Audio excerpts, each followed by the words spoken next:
Hello good morning. कशा आहात सर्व? अपेक्षा करते मस्त आणि मजेतच असाल. अद्विक मॉममध्ये तुमच्या सगळ्यांचं स्वागत करते.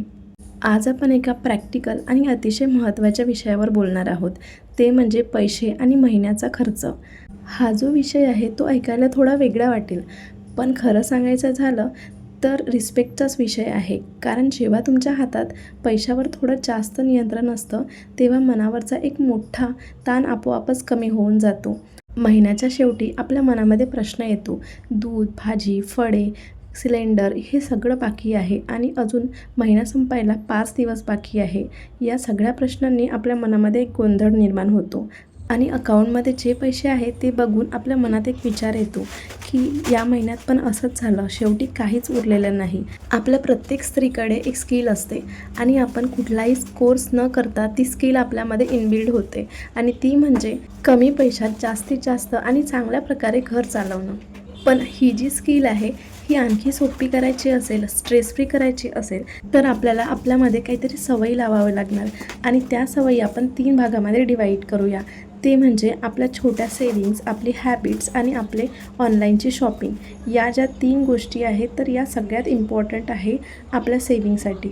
आपल्या महिन्याच्या लिस्टमधल्या ज्या भागाची शॉपिंग आपण काळजीपूर्वक करू शकतो तो म्हणजे ग्रॉसरी शॉपिंग. जर आपल्याला ग्रॉसरीचं बजेट कमी करायचं असेल तर सर्वात आधी जेव्हा आपण ग्रॉसरी शॉपिंगसाठी जातो तेव्हा एक लिस्ट बनवायची आणि ती लिस्ट कायम आपल्याजवळ ठेवायची आणि एकदा शॉपिंगला जाण्याच्या आधी सगळ्या ज्या वस्तू आहेत त्या चेक करून घ्यायच्या. काय संपलेलं आहे, काय आणायचं आहे आणि त्याच मधल्या त्याच गोष्टीवरती फक्त टिक करायचं. आपण ती यादी मोबाईलमध्ये सुद्धा बनवू शकतो. मोबाईलमध्ये पण आता ऑप्शन असतात की आपण यादी बनवू शकतो आणि आपलं काम सोपं करू शकतो.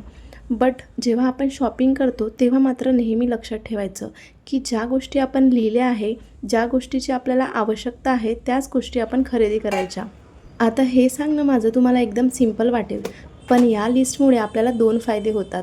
ते म्हणजे एकतर आपण सामान विसरत नाही आणि आपण जास्तीची शॉपिंग अवॉइड करतो.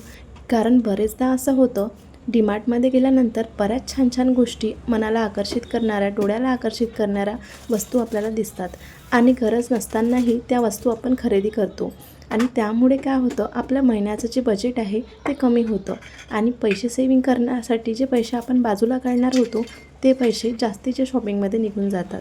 आपण जेव्हा डीमार्टमध्ये ग्रॉसरीची शॉपिंग करत असतो तेव्हा आपल्याला बाय वन गेट वनच्या वस्तू दिसतात आणि त्या आपल्याला मोहात टाकणाऱ्या असतात, पण ॲक्च्युअली त्यांची एक्सपायरी डेट जवळ आलेली असते म्हणून त्या आपल्याला बाय वन गेट वनच्या ऑफर्समध्ये मिळतात. म्हणून जनरली त्या ज्या डेट्स असतात त्या व्यवस्थित चेक करून घ्यायच्या. जर लाँग टर्म डेट असेल तरच त्या वस्तू आणायच्या. कारण मग काय होतं, आपल्या घरी पण त्या तशाच पडून राहतात आणि मग त्याची एक्सपायरी निघून जाते. मग आपले पैसेसुद्धा वेस्ट जातात आणि त्या वस्तूसुद्धा यूजमध्ये येत नाही.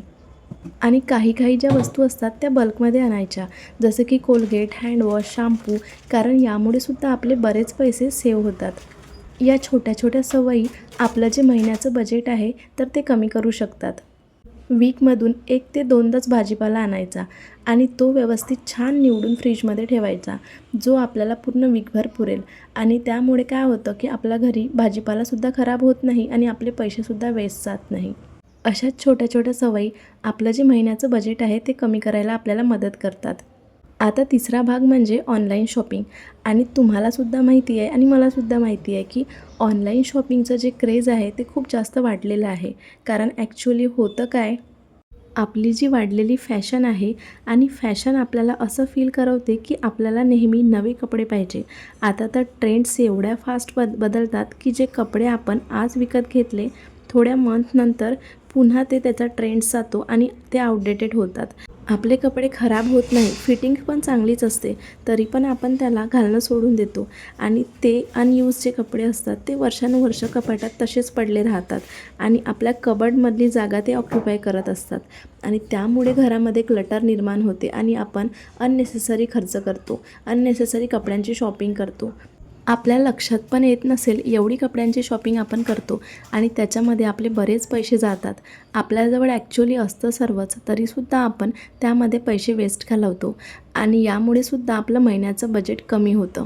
त्यामुळे सगळ्यात पहिले तर आपल्या मोबाईलमधले जे काही सगळे ॲप्स आहेत शॉपिंगशी रिलेटेड त्याचं नोटिफिकेशन ऑफ करून टाका. या ॲप्सला तुम्ही तेव्हाच ओपन करायचं जेव्हा तुम्हाला खरंच गरज असेल. टाईमपास करण्यासाठी म्हणून तर बिलकुलच ओपन करू नका. गरजेपुरते कपडे जर आपल्या कपाटात असेल तर ते आपल्या जीवनाला सोपी बनवतात आणि खूप जर कपडे असतील तर आपले जर डिसिजन घेण्याची कॅपॅसिटी आहे ती पण कमी होते आणि आपल्याला प्रश्न पडतो की कोणते कपडे घालायचे. आपण मॉल्समध्ये जातो, बघून येऊया, टाईमपास करायसाठी म्हणून जातो, तर ते जाणं अवॉइड करायचं. कारण आपली अनप्लॅन्ड शॉपिंग खूप जास्त होते आणि त्यामध्ये सुद्धा आपले बरेच पैसे जातात. आता या छोट्या छोट्या सवयी जर आपण आपल्याला लावून घेतल्या तर आपली बरेच सेविंग होऊ शकते. आणि सगळ्यात महत्त्वाची गोष्ट म्हणजे आपलं जे घर आहे, आपल्या घरामधल्या ज्या वस्तू आहेत त्या नीट ऑर्गनाईज करून ठेवायच्या. जे आहे त्यामध्येच आपण छान घर ऑर्गनाईज करू शकतो आणि ऑर्गनाईज केलेलं घर कधी पण मनाला शांत ठेवतं आणि आपल्याला सगळ्या वस्तू नीट जागच्या जागेवर सुद्धा दिसतात आणि घरामध्ये कोणत्या वस्तू आहे किंवा कोणत्या वस्तू आणायची गरज आहे हे आपल्या जास्त लक्षात येतं. आणि महत्त्वाचं म्हणजे आपल्या पेमेंटपैकी, आपल्या घरच्या बजेटपैकी जे आपल्याला सेविंग करायचे आहे ते महिन्याच्या सुरुवातीलाच काढून ठेवायचे. कारण काय होतं की आपण जर महिन्याच्या शेवटी काढतो असं म्हटलं तर महिन्याच्या शेवटी काहीच उरत नाही. म्हणून सेविंगचे पैसे महिन्याच्या सुरुवातीलाच काढायचे आणि उरलेल्या पैशामध्ये आपलं जे बजेट असतं महिन्याचं ते डिवाईड करायचं.